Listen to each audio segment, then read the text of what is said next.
Hey everyone, it's Jessie. In today's video, I'm going to be sharing all things about my skin journey, from my current skincare routine to all of the medications and products I've tried over the years to get my skin to be healthier and clearer. So if you're curious to know what I do and how I've gone from this to this, then keep on watching.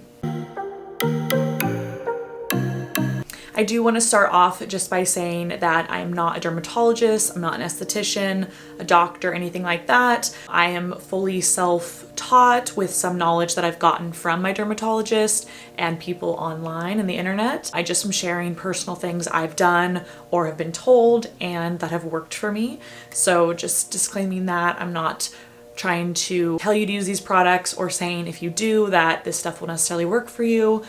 Just sharing my own personal experience. Hopefully it can help. So to start out, I want to talk about my skin type. I have quite dry skin that's acne prone. So I first started experiencing struggles with acne pretty early on in my life, around the age of 8. And it was very persistent. I tried lots of different just over-the-counter things, different face washes, creams, spot treatments, things like that. And it just really did not help. And then at 14, I finally went to a dermatologist for the first time, and the dermatologist put me on different topical creams as well as oral medications. And so I was taking, these for about 6 months to a year, and it again really did not help or make much of a difference. So my dermatologist decided that because of how long I'd been dealing with acne and how persistent it was, and that these medications and creams were not doing much, she decided to put me on Accutane for the first time. So Accutane is also known as isotretinoin, which is used to treat severe acne, or in my case, very persistent acne. And what the medication does is it basically shrinks the oil glands in your skin. So the first time I was on Accutane, I don't really remember many side effects. The only thing was really dry skin, dry lips, not a lot of oil production anywhere in your body. So I did this for about 6 months and that cleared my skin, and I was very happy with the results of that. But then when I was off Accutane for about 6 months, I did notice my skin starting to break out again. So I went back to my dermatologist and they put me on Epiduo, which is adapalene and benzoyl peroxide.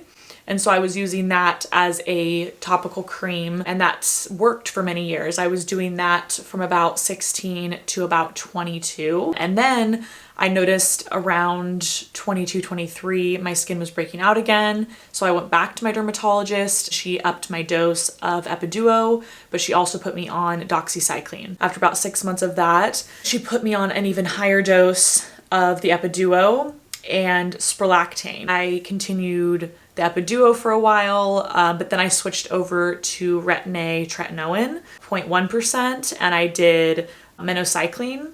I did notice with all of these medications, they're really hard on your stomach, so I would get extremely nauseous from these medications. And then I ended up just stopping the oral medication and only doing tretinoin. So after I'd exhausted basically all of my options, I had upped my dose as high as it could go. I asked my dermatologist if I could go on Accutane for a second time. And at this point, I was about 24, and it'd been almost a decade since I was on Accutane before, and so I was hopeful that it would kind of give my skin the reset that it did last time. So I started tracking everything. I was taking pictures, but I also was tracking all of my symptoms, all the side effects, things like that, so that I could share with you and to document this for myself in the future and really know what the true effects are and if Accutane is worth it for you. And obviously, Accutane is a very serious, intense drug. It's basically the strongest thing you can use for acne, so it's effective, but it does not come without, some side effects. So I will get into that. Okay, so I'm gonna go through what I've documented each month of my Accutane journey. So I started taking the medication in December of 2023. First month, I was taking 40 milligrams, and the only thing I noticed was my lips were getting really dry and cracked. And then in month 2, we upped my dose to 80 milligrams, and I noticed that I was having more frequent urination. my skin was purging, so I was getting more breakouts. And then I was noticing dry patches around my mouth and around my eyes. And then month 3, we were still on 80 milligrams. I started experiencing insomnia. I was struggling to fall asleep, stay asleep, things like that. Also was experiencing ingrown toenails. And then month 4, still 80 milligrams, and I was experiencing constipation. And then month 5, still 80 milligrams, I was noticing that I was bruising really easily. And I also noticed my skin was extremely itchy. Like I felt like dry, like just all over. And then that was when I stopped, was at month 5. And I stopped at this point because my dermatologist said that if I'd had clear skin and had no active breakouts for over 30 days, and I'd already been at my max dose of 80 milligrams for the majority of my cycle, that I could end early. So I ended it in May of 2024. Another side effect that I noticed, but this one was something that happened post Accutane, I started noticing a significant amount of hair loss, and I messaged my doctor about it, and she said, you know, it should go away in, 3 to 6 months of ending Accutane, and it has. So it is March now of 2025. I've been off of Accutane for over 6 months now. I wanted to update you that my side effects are no longer affecting me. Everything's kind of returned to normal, and I was pretty proactive and messaged my dermatologist pretty quickly after my dose, so about 2 or 3 months after I was completely done with Accutane, and asked to be put on a retinol just to be proactive about not letting my skin break out or get bad again. I've done Accutane twice, so I'm a little bit, paranoid about breaking out. So my dermatologist put me back on tretinoin, Retin-A, 0.1%. And so I've been using this all over my face every night. And that has been a big part of my routine, keeping my skin clear. So for my skincare routine, the first thing that I always do with my products is I make sure that they are non-comedogenic. A great way that I like to figure this out, it's an app called Acne Safe. You basically just paste the ingredients into the app and you just do check, and it'll let you know if things in it are comedogenic. So I always like to use that before I go in and buy a skincare product, and just to make sure that it's not going to be the reason I'm breaking out. But when it comes to my skincare, the first thing I start with is an oil cleanser. Currently my favorite right now, and what I've been using, is the Biossance Squalene and Antioxidant Cleansing Oil. So I'll use this to take off sunscreen, makeup, whatever it is throughout the day. This is my first cleanse. For my second cleanse, I'll go in with a gentle foaming face wash. So I have the CeraVe Hydrating Cream to Foam Cleanser for normal to dry skin, and then the La Roche-Posay Purifying Foaming Cleanser for normal to oily skin. So if my skin's feeling a little more dry or a little bit more oily, I will use one of these. I'll use it with my PMD facial cleansing brush, and it's silicone, so it doesn't harbor any bacteria.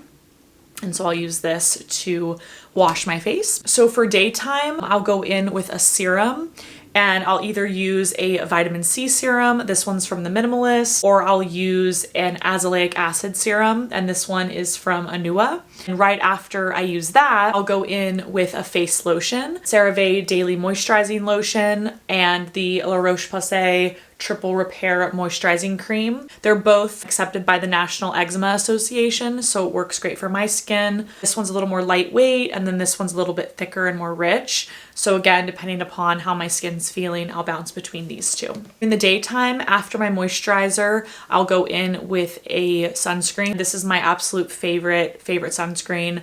It's the Summer Fridays Shades Drop Mineral Sunscreen SPF 30. It's got zinc oxide in it, which is ideal for acne prone skin as well as eczema prone skin. It's super, super lightweight. It's basically invisible. You can wear it under makeup. And then for nighttime, instead of the vitamin C or the azelaic acid, I will fill in my Retin-A tretinoin. It's just the Retin-A cream tretinoin 0.1%. This is what I'll use at night after I wash my face.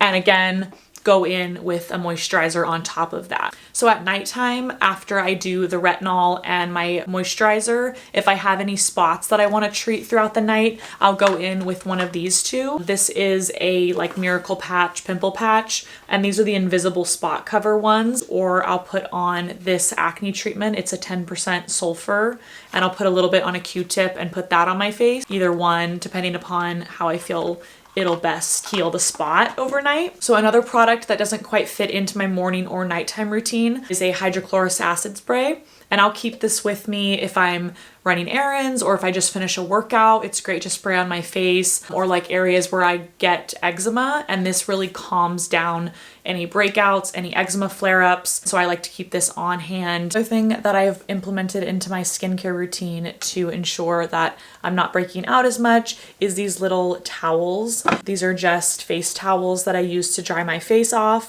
I just can know that I'm not getting any unnecessary bacteria on my face that could be causing breakouts. Another thing that I do to keep my skin clear, aside from just my skincare routine, is the things that I put inside my body. So I always make sure that I'm drinking a lot of water, taking my vitamins. I also try to really have an anti-inflammatory diet, so limiting the amount of sugar, dairy, alcohol that I intake also helps. And both of these help a lot with my acne, but also my eczema. With all my products I use, whether it's skincare or body care, I always try to make sure that it's fragrance free. That's helped a ton with my eczema as well as my acne, keeping things really gentle, keeping my routines really simple. Both of those things have just really kept my skin calm and not as inflamed.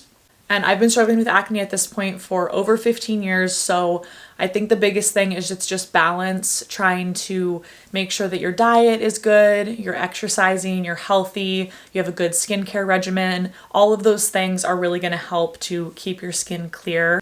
All right, everyone, that's it for today's video. I hope that you enjoyed. If you did, make sure to give it a like. And if you want to see more of my content, please subscribe. And I hope to see you in the next one.